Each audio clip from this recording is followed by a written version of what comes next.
Yo, Crypto Nation and mining family, what's going on? It is another episode of the Chunkins. Yo, check this out. So this is week 3. Got some changes inside of here that we've been doing. My microphone's probably canceling out their noise. They are getting very excited. Last week, I was able to keep this thing opened up on the top. And had no issues with it, really. This week, if I open it up for too long, I'll get at least one trying to escape. So they realize they can now fly, and they not far, but they're getting there.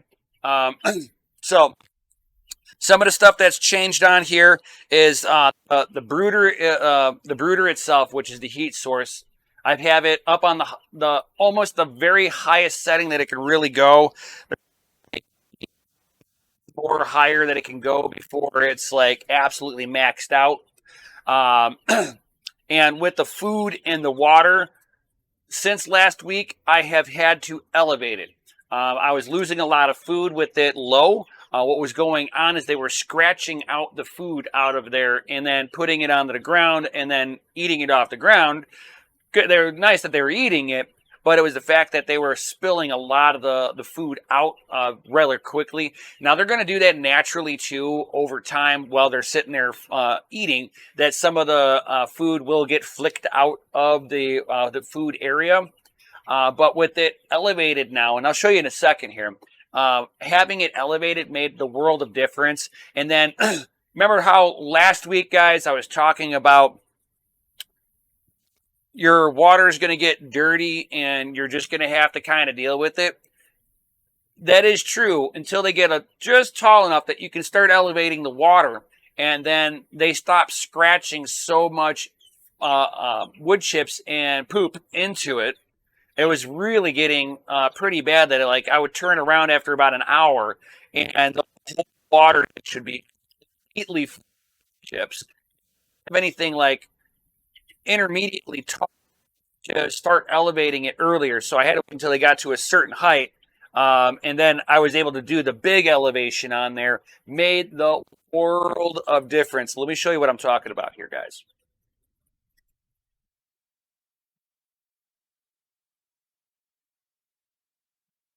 So here's the water. I mean, there's like a little bit of stuff in it. Not big, not like it used to be, where this thing would be just filled. And I don't have the marbles in there because I don't need to try to keep so much wood chips out of this now.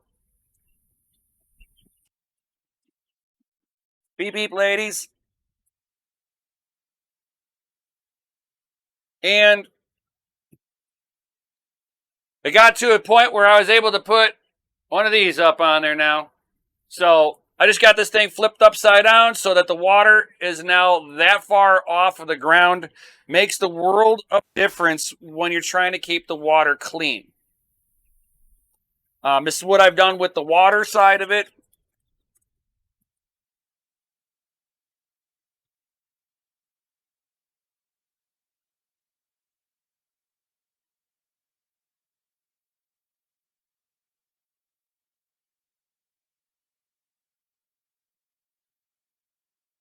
Ugh. And then, here's the food.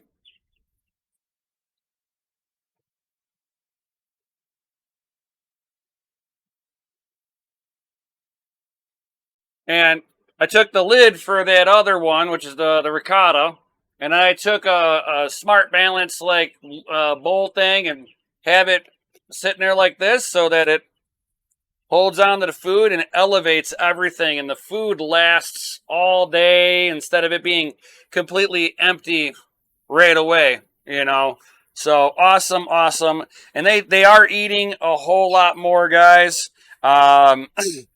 They this time, like 2 days ago, there was still food in here, so they are definitely eating more. They definitely poop a lot more. These are facts. They poop a whole lot more now.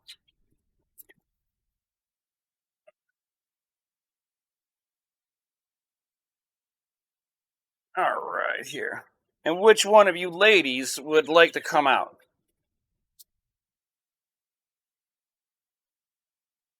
And Here's what they look like now. Smile for the camera. You're supposed to be looking over here. There we go.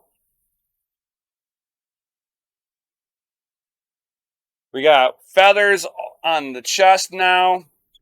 We got a lot of feathers on the chest. Wings are fully feathered. They still have down feathers on their head and like a little bit on their back and then around their butt and then down the center of their body here. As you can see, this is still down feathers right here.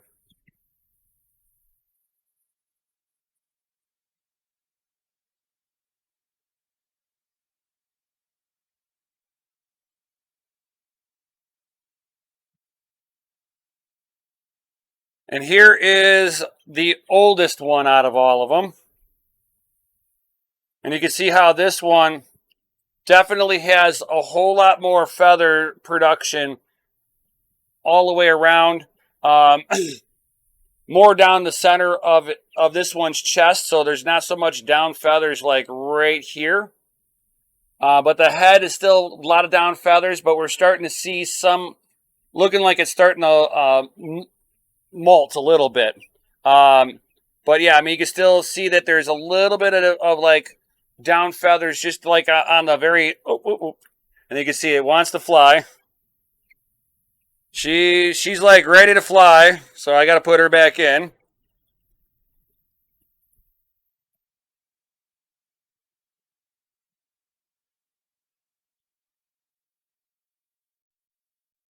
This one is, of course, the one that the Weefy wants to call Dutch. So even this one was like all white at first, and this one's starting to get some like grays and stuff like that. Still doesn't have the full feathering in like in between the wings. So this one's still got like probably another couple of weeks before she is completely ready here for being able to go outside. I like that. Realistically, I'd like to see them with more feather production before I truly put them outside. Please don't poop on me. And she likes to hang out on my arm and stuff like that. She actually enjoys this. That's why she's like being pretty calm and walking around, right? As you can see, this one really loves. I wonder if she'll get up onto my hat now. Come on.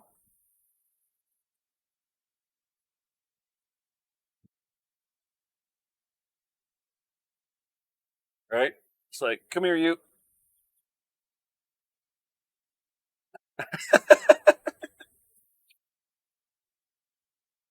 You're being a pain. So, yep, this one's really loves to be like hanging around on me like this too.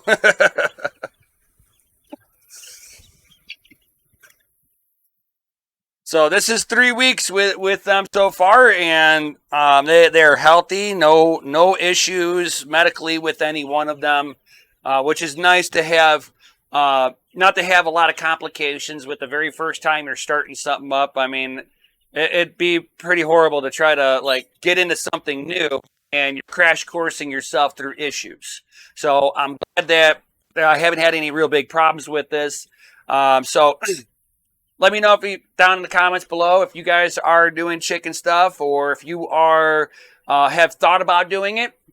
If you guys got any comments or questions or anything like that, if you guys are experienced chicken people, let me know if there's anything that I'm doing wrong in my process here. But thank you everybody for being.